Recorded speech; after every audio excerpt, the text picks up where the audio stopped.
Can you see I decorated my room for Christmas? I'm Julia Graham. My pronouns are she and her.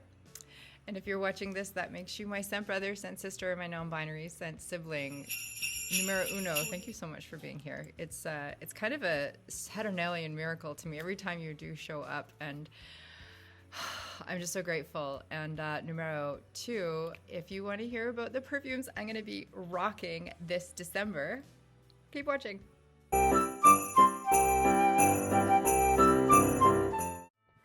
So my commute on the way to school was harrowing today, and it's freezing rain. It's been freezing rain for days, and I'm over driving an hour and a half on the highway in freezing rain. And so I'm taking a break, and I'm going to film a video for you. Well, it's for me. Let's face it. These videos are for me, and I'm going to film a video about the scents that I'm going to be rocking this December.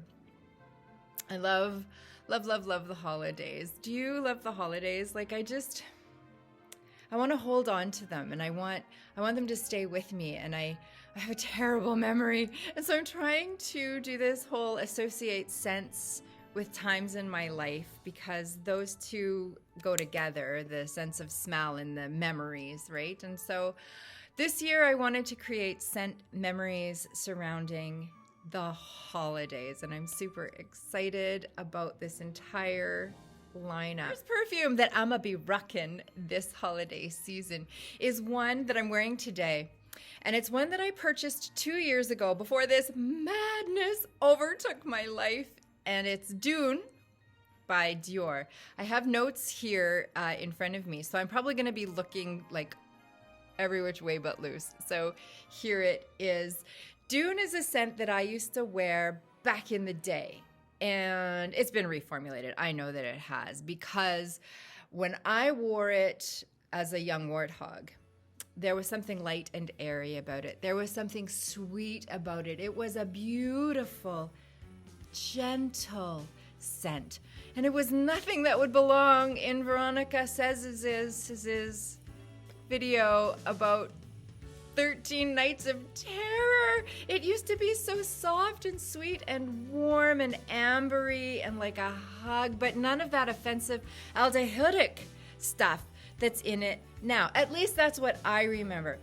It was launched in 91, and I remember it being soft and gentle. I'm going to put the notes scrolling here the way Joss's Fragrance Mixology does, because I think that that's nice to have them scrolling there. So if you want to take a look at the notes, it's basically, to my nose, it's a dry, no longer warm, woodsy, spicy scent that has something of a forest in it. I can't explain what that is, but it has something that reminds me of the old formulation of Obsession. And for some reason, those warm, spicy scents from the 80s and early 90s remind me of this time of year. Perfumers behind Dune by Dior are Dominique Ropien, Jean-Louis Cézac, and Naya Barbier. I probably mispronounced those, but thank you to you for creating this. So I purchased this scent again and brought it back into my life 2 years ago when I gave my uterus the booterus. Best thing I ever did. TMI, don't care. So I knew that I would be home convalescing over the holidays. I knew that my wonderful, beautiful husband would be taking care of me, and I knew that I wanted something evocative of days of yore when I was young and impetuous and could stay up after 7 o'clock. And so I purchased Dune, hoping, well, not even thinking that it could have been that it could have been reformulated. And I spritzed it on, and I was so excited, and I did this. Can you smell this? You know, to Ryan, and he went, no! So he does not love it. That has not stopped me from wearing pretty much all of it. I only have a tiny little bit left, and that's part of the reason why I'll be rocking it this December. So if I scroll the notes, you'll see that there's an aldehydic quality in there, because there's aldehydes at the top with some citrus. There is floral in there, but I don't get floral. I just get, like, it's called Dune. Do you remember that song? Is this the train to Desert Moon? Wow, I should stop singing. Anyway, it's dry. It has all these floral notes in the middle, and then at the bottom, at the base, you have this sandalwood, patchouli, oak moss, musk, and benzoin. So it has this characteristic of kind of a rich lady, you know, from the early 90s. And so it's not sweet anymore. I don't even see any vanilla in there. Yeah, there's a little bit of vanilla in the base, but not like it used to be. So this is a scent that used to be warm and enveloping, and now it's dry and cold. But there's something about it that reminds me of Christmas. There's spices in here. I'm telling you they're there. They're not listed in the notes, but it reminds me of the old formulation of Obsession, and it reminds me of the holidays for that reason. And so I'm going to be rocking this even though Ryan doesn't like it. I'm going to finish it up. And then it's not so nostalgic to me that I'm going to repurchase it.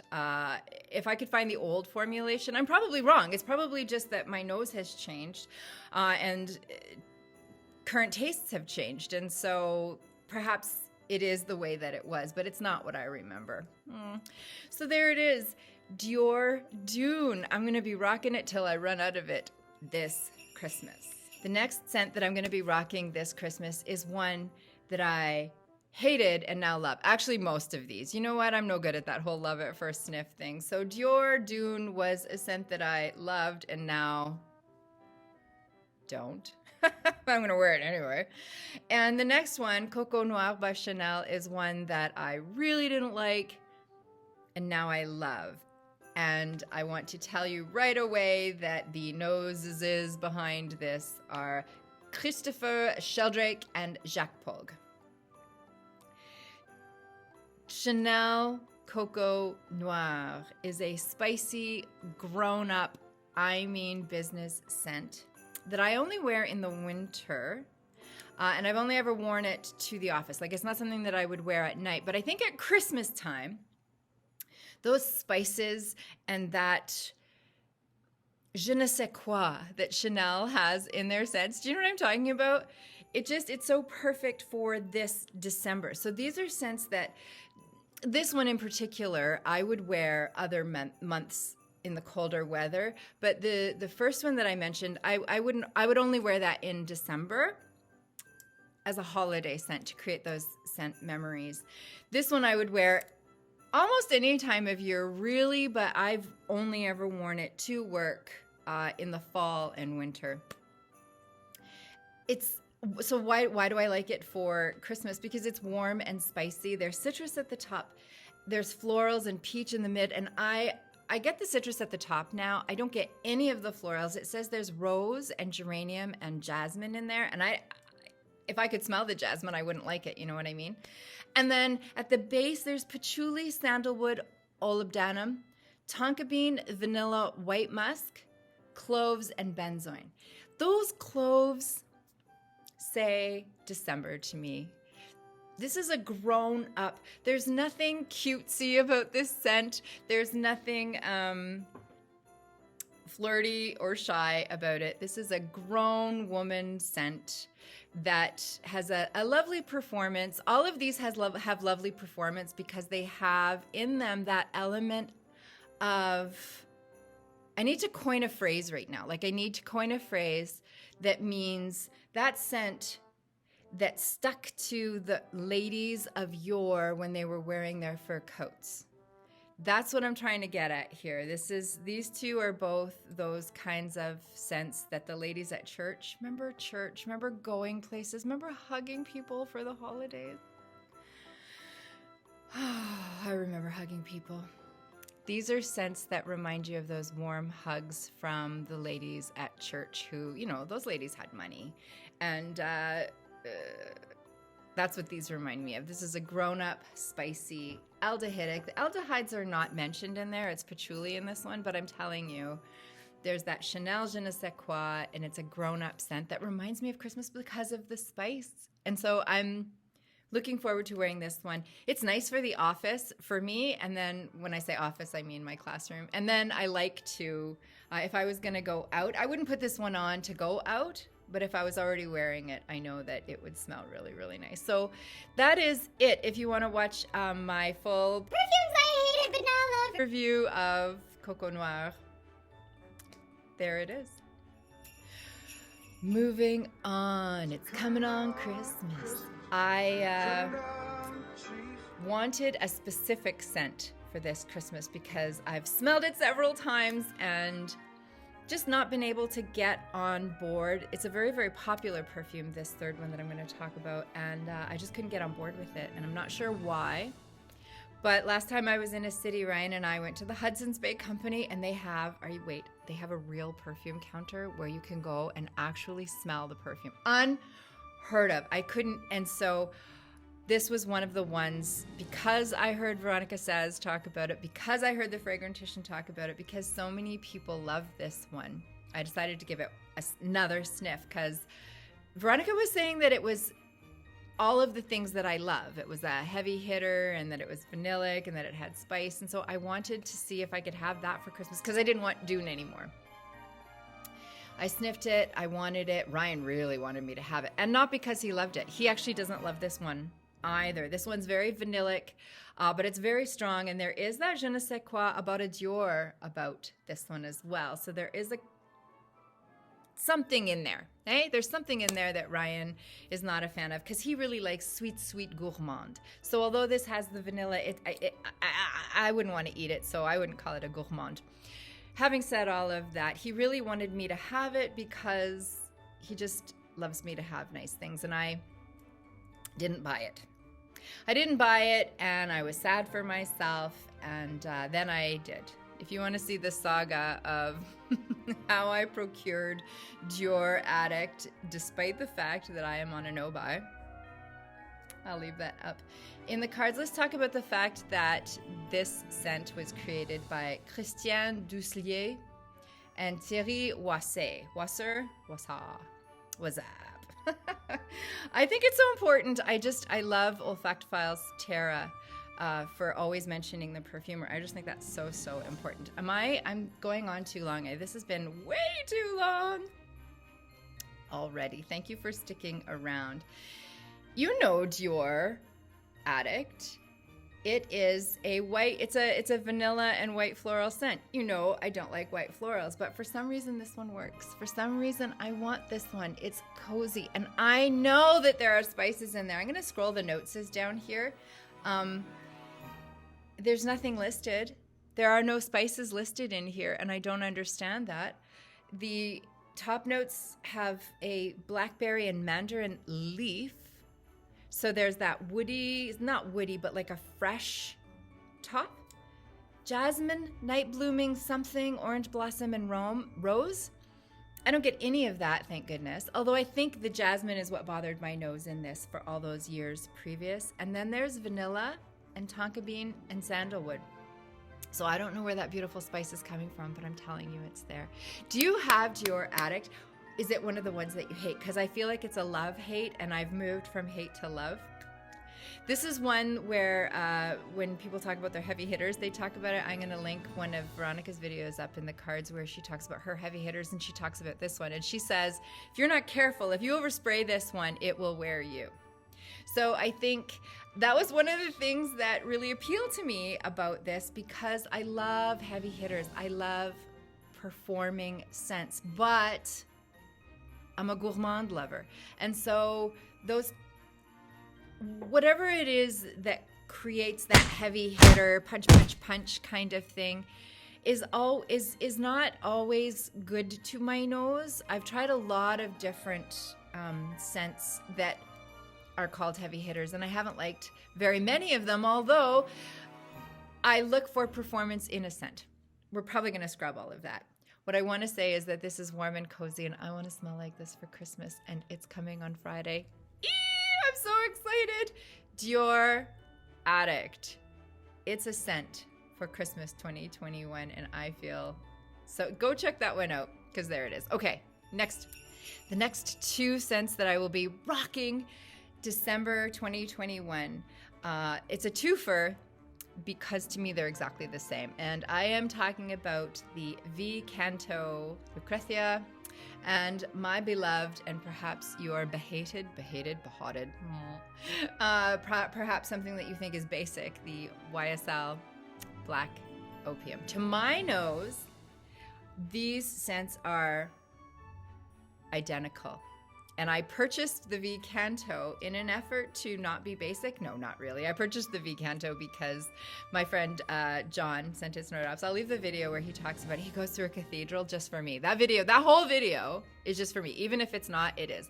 And he goes through a cathedral where he lives in the UK, and it's a famous one.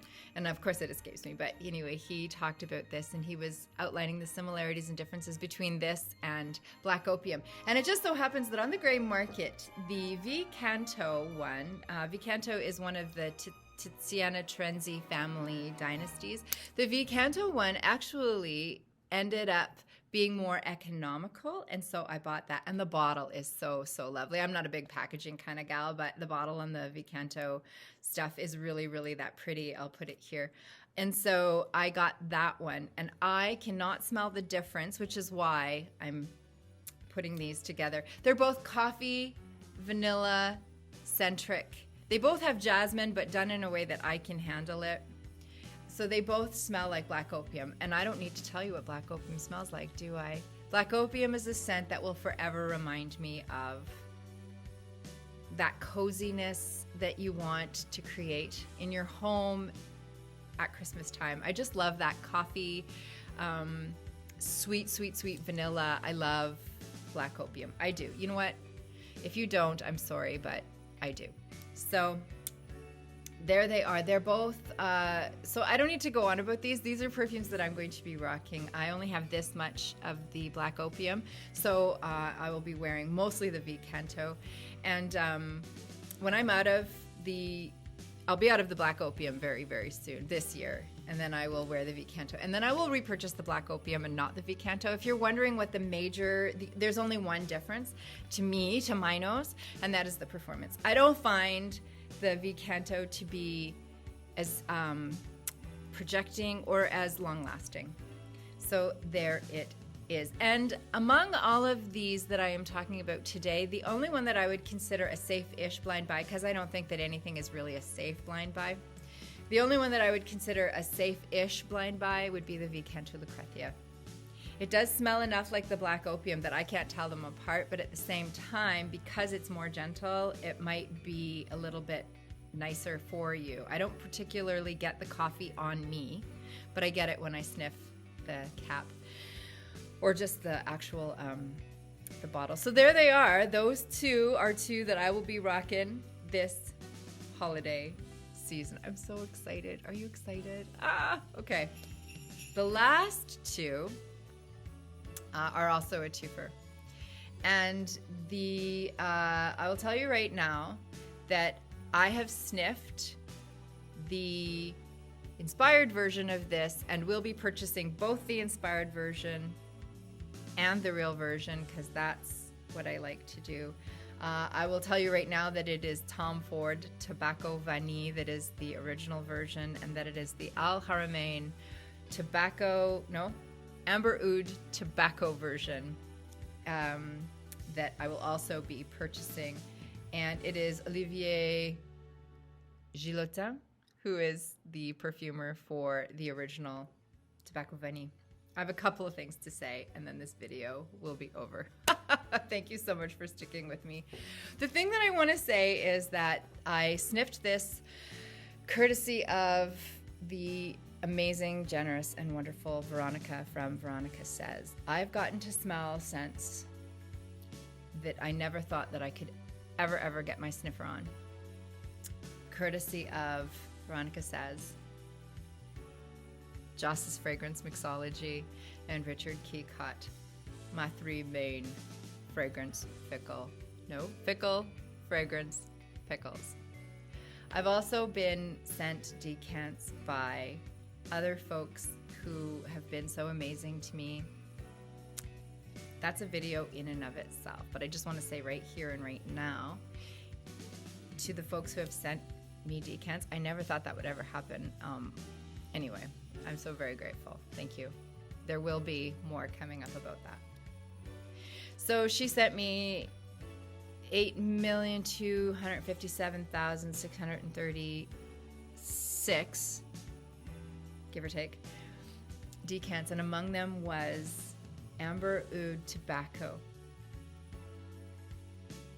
And I knew that it was going to be an inspired version of the Tom Ford Tobacco Vanille. Now listen, you hear people talk about Tobacco Vanille all the time. They say they tell you, so in Veronica's review of this the Haramain one, she says, it smells like kitchen spices, and it's warm, and it's cozy, and it's ambery, and it's sweet, and it's vanillic, and it has dried fruits and woody notes, and all of those things, tobacco leaf, cacao, tobacco blossom, all of these beautiful notes in both of them, the Tobacco Vanille and the Amber Oud Tobacco.